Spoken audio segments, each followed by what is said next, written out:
Hello everyone.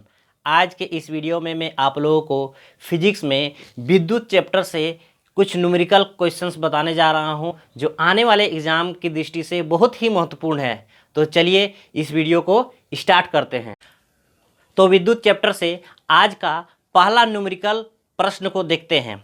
तो पहला प्रश्न क्या है न, किसी विद्युत बल्ब के तंतु में से 0.5 एम्पीयर धारा 10 मिनट तक प्रवाहित होती है। तो विद्युत परिपथ में प्रवाहित विद्युत आवेश का परिमाण ज्ञात करना है।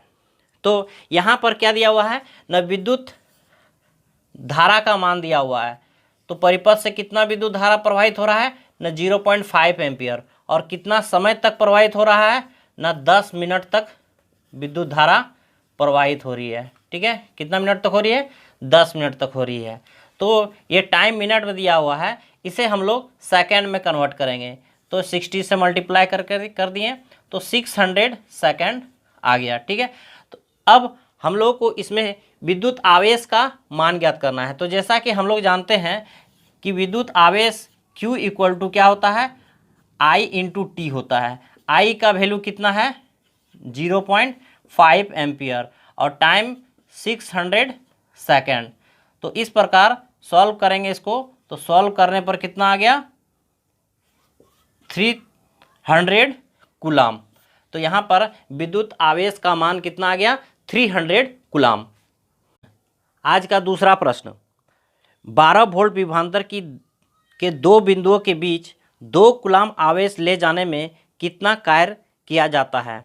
तो यहाँ पर विभवांतर दिया हुआ है, कितना दिया हुआ है? V इक्वल टू 12 वोल्ट, और क्या बोला जा रहा है? 2 कूलाम आवेश ले लिया जा रहा है। ठीक है, तो Q इक्वल टू दिया हुआ है 2 कूलाम। तो इसके लिए कितना कार्य किया जाता है? तो हम लोग जानते हैं वर्क इक्वल टू क्या होता है? V इंटू Q होता है। V का वैल्यू कितना है? 12 वोल्ट, और Q कितना दिया है? 2 कूलाम, यानी 24 जूल यहाँ पर कार्य किया जा रहा है। नेक्स्ट क्वेश्चन इसी प्रकार है, 6 वोल्ट बैटरी से गुजरने वाले हर एक कूलाम आवेश को कितनी ऊर्जा दी जाती है। तो यहाँ पर विभवांतर V इक्वल टू दिया हुआ है 6 वोल्ट, और कितना कूलाम आवेश प्रवाहित करना है ना? 1 कूलाम आवेश प्रवाहित करना है। तो इसके लिए कितनी ऊर्जा दी जाती है? तो अभी हम लोग बताएं कि W इक्वल टू क्या होता है? V इंटू क्यू होता है। तो V कितना है ना? 6 वोल्ट है, और आवेश कितना है ना? 1 कूलाम है। दैट मीन्स 6 जूल इसमें ऊर्जा दी जाती है। चलिए आज का चौथा प्रश्न क्या है। तो चौथा प्रश्न है कि एक चालक का प्रतिरोध 440 ओम है। ठीक है, चालक का प्रतिरोध कितना है? 440 ओम है। यदि इसे 110 वोल्ट के स्रोत से जोड़ दिया जाए तो उसमें कितनी धारा प्रवाहित होगी। तो धारा का मान निकालना है कि परिपथ में कितना धारा प्रवाहित होगा। तो यहाँ पर दिया हुआ है, क्या दिया हुआ है ना, कितना प्रतिरोध है। तो प्रतिरोध को हम लोग R से डिनोट करते हैं। 440 ओम प्रतिरोध है। कितना ओम प्रतिरोध है? 440 ओम। और कितना विभवांतर है? तो वोल्टेज इसका 110 वोल्ट का है। तो ओम का नियम से हम लोग जानते हैं, क्या जानते हैं ओम के नियम से? V equal to I R. Ohm का नियम से हम लोग क्या जानते हैं? V equal to I R. इसमें हमको धारा का मान निकालना है। तो I इक्वल टू क्या होगा? I इक्वल टू होगा V बाई आर, और V कितना है ना? 110 है। ठीक है, R कितना है ना? 440 है। ठीक है, 1 0 0 कैंसिल, 11 का टेबल 4 टाइम्स में कट गया, 1/4। दैट मीन्स 0.25 एम्पियर धारा जो है इस परिपथ से प्रवाहित होगी। तो नेक्स्ट क्वेश्चन है, यदि किसी विद्युत हीटर की कुंडली का प्रतिरोध 100 ओम है तो यह विद्युत हीटर 220 वोल्ट स्रोत से कितनी धारा लेगा। यहाँ भी इस प्रश्न में धारा का मान निकालना है। तो यहाँ पर प्रतिरोध कितना दिया हुआ है ना? 100 ओम दिया हुआ है, और इसका वोल्टेज कितना है? तो वोल्टेज जो है वो 220 वोल्ट का है। कितनी धारा लेगा, यानी I का मान निकालना है। तो हम लोग ओम का नियम से जानते हैं V equal to I R. ठीक है, देन I इक्वल टू क्या होगा? V by R. तो V कितना है ना? 220 वोल्ट है, और इसका प्रतिरोध कितना है ना? 100 है। जब इसको हम लोग सॉल्व करते हैं तो 2.2 एम्पियर धारा स्रोत से लेगा।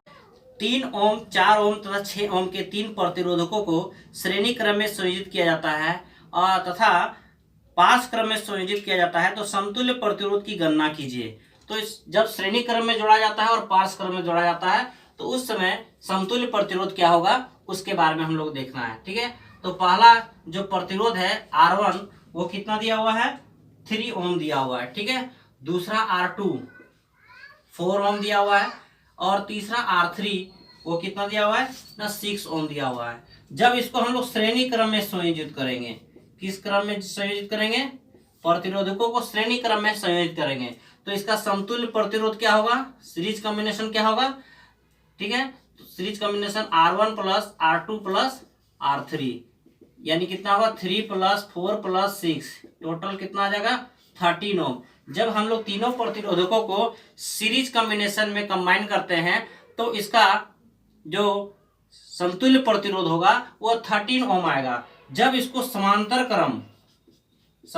क्रम में संयोजित करेंगे, जिसको हम लोग पार्श्व क्रम भी बोलते हैं या पार्श्व क्रम भी इसको कहते हैं, ठीक है, या पैरेलल कॉम्बिनेशन कहते हैं, तब इसका समतुल्य प्रतिरोध 1/Rp equal to 1/R1 plus 1/R2 plus 1/R3। ठीक है, तो 1/R1 3 दिया हुआ है, R2 4 दिया है, R3 6 दिया हुआ है। जब इसका हम एलसीएम करते हैं तो एलसीएम कितना आता है, 12 आता है। 3 4 जा 12, 4 1 जा 4, 3 4 जा 12, 3 1 जा 3, 6 2 जा 12, 2 1 जा 2। दैट मीन्स कितना आ गया, 1/Rp इक्वल टू जो वैल्यू आया वो 729/12। दैट मीन्स पैरेलल कॉम्बिनेशन में समतुल्य प्रतिरोध Rp इक्वल टू क्या हो गया, 12/9। जब इसको हम लोग कट करते हैं 3 4 जा 3 3 जा, तो यानी Rp इक्वल टू 4/3 ओम इसका समतुल्य प्रतिरोध प्राप्त होता है। तो इस प्रकार जब हम लोग सीरीज कॉम्बिनेशन और पैरेलल कॉम्बिनेशन का जो क्वेश्चन आएगा उसमें जब सीरीज कॉम्बिनेशन का फॉर्मूला होता है उसके लिए हम लोग क्या फॉर्मूला लगाएंगे, RS यानी रेसिस्टेंस सीरीज कॉम्बिनेशन में जब रहेगा तो R1 plus R2 plus R3 जितना भी होगा इस तरह जुड़ जाएगा। और जब पैरेलल कॉम्बिनेशन होगा तो 1/Rp यानी P मैंने parallel combination 1/R1 1/R2 1/R3, और अगर इससे आगे रहेगा तो आगे हम लोग बढ़ाते जाएंगे। इस तरह पैरेलल कॉम्बिनेशन में समतुल्य प्रतिरोध का मान हम लोगों को ज्ञात हो जाएगा। क्वेश्चन है 5 ओम और 20 ओम के प्रतिरोधकों को पार्श्व क्रम में संयोजित करने पर समतुल्य प्रतिरोध की गणना करना है। तो दो प्रतिरोध है 5 ओम और 20 ओम, दोनों क्या है पैरेलल कॉम्बिनेशन में है, तो इसका समतुल्य प्रतिरोध क्या होगा, तो R1 कितना है ना 5 ओम है, R2 कितना है ना 20 ओम है।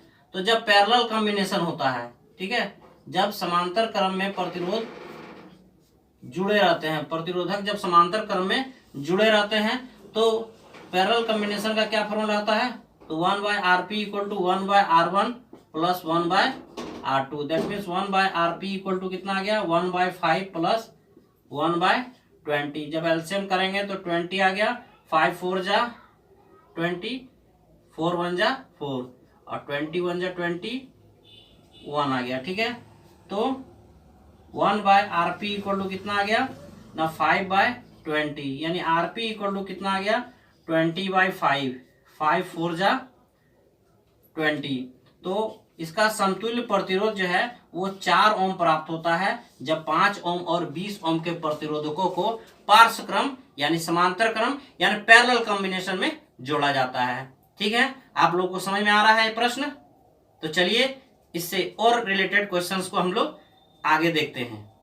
तो नेक्स्ट क्वेश्चन क्या है, चलिए देखते हैं। 4 ओम 8 ओम 12 ओम तथा 24 ओम के 4 प्रतिरोधक हैं, ठीक है, और 4 कुंडलियों को इस प्रकार संयोजित किया गया है कि संयोजन से अधिकतम प्रतिरोध प्राप्त हो तथा निम्नतम प्रतिरोध प्राप्त हो। और एक बात ध्यान देने वाली बात है, जब प्रतिरोधकों को श्रेणी क्रम में जोड़ा जाता है तो उससे मैक्सिमम जो है वो प्रतिरोध प्राप्त होता है यानी अधिकतम प्रतिरोध प्राप्त होता है, और मिनिमम प्रतिरोध यानी निम्नतम प्रतिरोध प्राप्त करने के लिए प्रतिरोधकों को पार्श्व क्रम में संयोजित किया जाता है। तो यहाँ 4 प्रतिरोधक दिए गए हैं, 4 प्रतिरोधक दिए हैं, क्या क्या है, R1 इक्वल टू 4 ओम दिया हुआ है, R2 इक्वल टू कितना दिया है, 8 ओम दिया है, R3 इक्वल टू 12 ओम है, एंड R4 इक्वल टू 24 ओम है। ठीक है, अब मैक्सिमम हमको प्राप्त करना है, संयोजन का कुल प्रतिरोध जो है वो अधिकतम होगा। ठीक है, तो अधिकतम प्रतिरोध प्राप्त करने के लिए, अधिकतम प्रतिरोध प्राप्त करने के लिए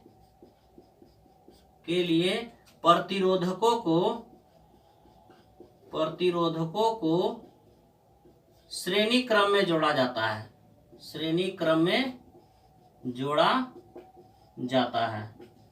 तो चलिए इसको हम लोग श्रेणी क्रम में जोड़ते हैं।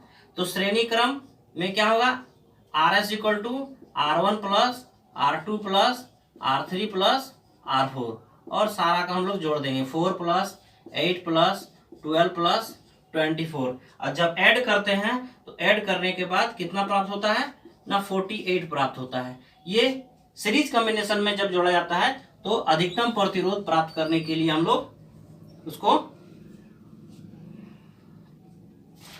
नेक्स्ट अगर निम्नतम प्रतिरोध प्राप्त करना है तो निम्नतम प्रतिरोध प्राप्त करने के लिए, निम्नतम प्रतिरोध प्राप्त करने के लिए प्रतिरोधकों को पार्श्व क्रम में जोड़ा जाता है। कौन सा क्रम में जोड़ा जाता है, पार्श्व क्रम में जोड़ा जाता है। तो पार्श्व क्रम में जोड़ने पर 1/Rp equal to 1/R1 plus 1/R2 plus 1/R3 plus 1/R4।